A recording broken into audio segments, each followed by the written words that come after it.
So I decided to take this YouTube thing seriously, because when everything around the world falls apart, you gotta do something to keep yourself sane. Today's video is going to be about recording guitars from your home studio. So I think that the phenomenon of recording music in general from our home studio really boosted back in 2020 when the pandemic hit. We couldn't leave our house and we were left with so much time on our hands. And personally, I recorded my band's EP and my band's soon-to-be released LP from this very own bedroom. So let's start. First thing first, get an audio interface.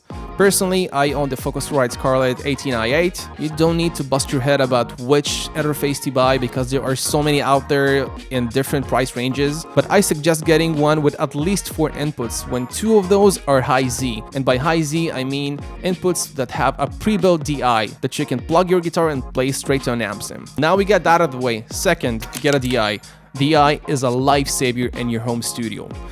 I bought this one like 7 years ago. It cost around $60-ish, I think. You don't need to buy anything fancy, but just having a DI is a must for your home studio. The reason is that you can record an unamplified signal and then send it to someone that has amp sims or really good amps at its studio and re-amplify the signal. Besides that, I really love tracking DI signal and then mixing it up with my mics. Now, when we got our audio interface, our DI, let's move to the mics. First microphone we're going to be using today is the Shure SM57, a legendary instrument mic. It's been used all around the world in live situations and studio situations, and personally one of my favorite mics. Second mic we're going to be using today is the AKG D5, which is basically an equivalent of the SM58 dynamic mic. I have this mic for over 10 years right now. It's a really good, reliable mic for recording guitars. Last but not least, the Holy Grail Rode NT2A, condenser mic with 3 polar patterns. I record vocals and guitars on it, and it's one of my favorite mics. And now let's talk about mic placements. For this video, I'll be using my own amp, a Fender Hot Rod Deluxe, my electric guitar, a Fender Highway 1, and I'll be playing 2 tones. One will be a clean tone, and the second one will be an overdriven tone with my AC booster. Let's dive to mic placements. This is my amp, a Fender Hot Rod Deluxe. I have it since I was 16, and over here I marked the cone. Best way to find the cone of the speaker is by having a flashlight in front of it, but because I know this mic by heart, I already put some gaffer tape on it for the sake of this video. So for this video, we're gonna be using this SM57. Placing a dynamic mic in front of an amp is actually not that hard. One is putting it right in front of the speaker cone. This way you're gonna get a really bright sound. Then start taking your mic more and more off the speaker cone. This way you're going to get a more of a darker sound with filtered high frequencies. Now, after placing one mic, let's add another one, the Rode NT2A. So for condensers, I highly suggest you not to put it really close to the amp because of the proximity effect. Proximity effect is basically the presence of a lot of low frequencies, which we don't want.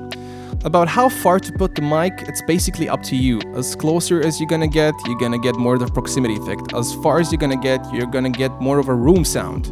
That's totally up to you.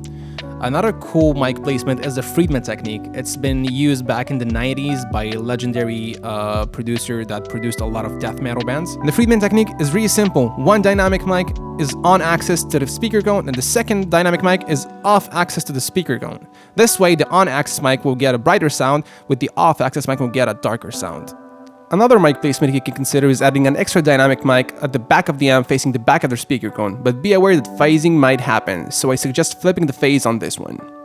So, what's the fuss about phasing? Phasing happens when you record one source with numerous mics. Think about a guitar amp that's being amped by 2 mics. For our instance, it's the SM57 and the Rode NT2. One mic will get the information faster because it's placed much closer to the amp, while the Rode NT2 will get it later. Then, if we'll check the audio files in the DAW, we'll see that the Rode NT2 has slight delay. This is phasing. How phasing sounds? Phasing is basically a comb filter on your audio source, and you don't want to have it. There are numerous ways to fix phasing. There are numerous plugins out there. You can also just fix it manually by moving the audio wave files or putting a slight delay of a couple of milliseconds just to put them right. Now, after we talked a lot about phasing, let's hear some sounds.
Okay, that's gonna be pretty much it for today. Thank you so much for watching the video. I really hoped I gave you some tips about how to record guitar at home, because it's really easy and really fun. If you have any questions, please leave a comment below. I will answer everything. You can also hit me in my social links.